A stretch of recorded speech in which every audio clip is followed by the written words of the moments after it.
হয়ে গেছে। এখন আমি একটা প্লেটে ঢেলে নিব।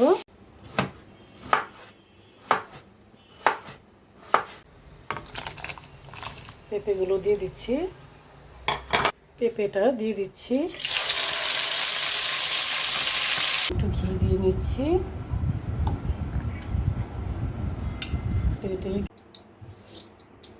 আসসালামু আলাইকুম, সবাই কেমন আছেন? আলহামদুলিল্লাহ, আমি ভালো আছি। আজকে আমি বানাবো পেঁপের হালুয়া। পেঁপেটা ছিলে নিচ্ছি।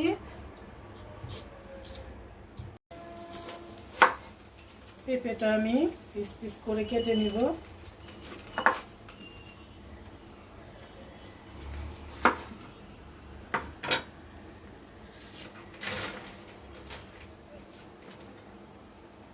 পিটিগুলো ফেলে দিচ্ছি।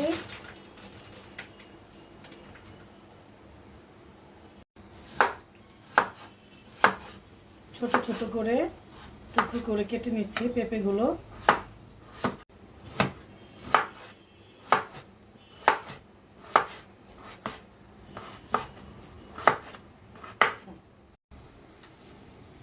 পেঁপেটা আমি ভালো করে কেটে ধুয়ে নিয়েছি।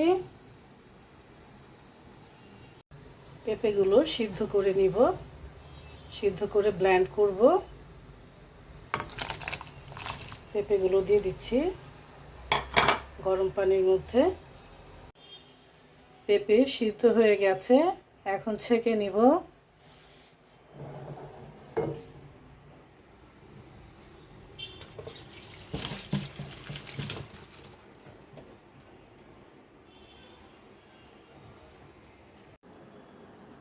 পেঁপেটা আমি সুন্দর করে ব্লেন্ড করে নিয়েছি।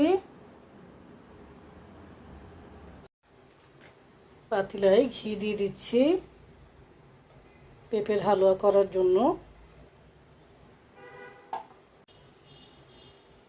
2-3টা আস্ত এলাচি দিয়ে দিলাম।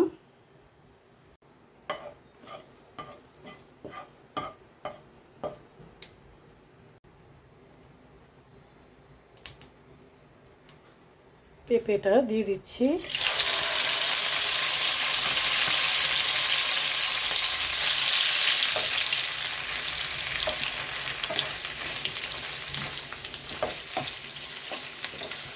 কিছুক্ষণ ভেজে নেব পেঁপেটা।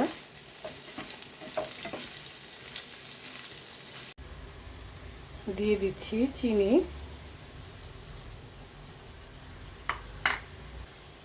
কিছু পেস্তা বাদাম দিয়ে দিচ্ছি,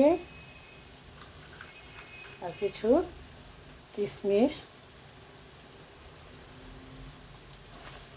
এখন ভালো করে নেড়ে নিব।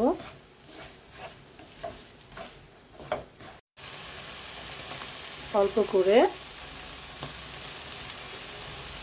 এলাচি ফাঁকি দিয়ে দিলাম।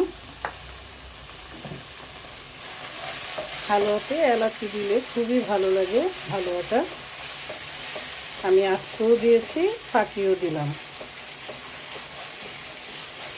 এখন শুধু নাড়ার কাজ, নাড়তে হবে। যত নাড়ব তত হালুয়াটা সুন্দর হবে। রুটি দিয়ে, পরোটা দিয়ে খেতে কিন্তু দারুণ লাগে পেঁপের হালুয়া। আমি বাসায় প্রায় করে থাকি।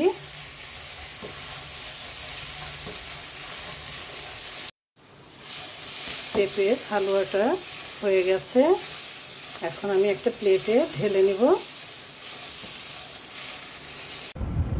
প্লেটে হালুয়া ঢালার আগে আমি একটু ঘি দিয়ে নিচ্ছি।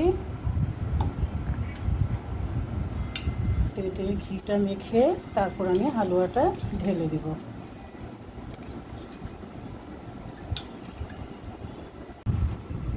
এই তো হয়ে গেছে আমার পেঁপের হালুয়া। উপরে পেস্তা বাদাম আর কিশমিশ ছিটিয়ে দিয়েছি। খেতে আশা করি ভালোই লাগবে রুটির সাথে, পরোটার সাথে। সবাই ভালো থাকবেন, সুস্থ থাকবেন। আল্লাহ হাফেজ।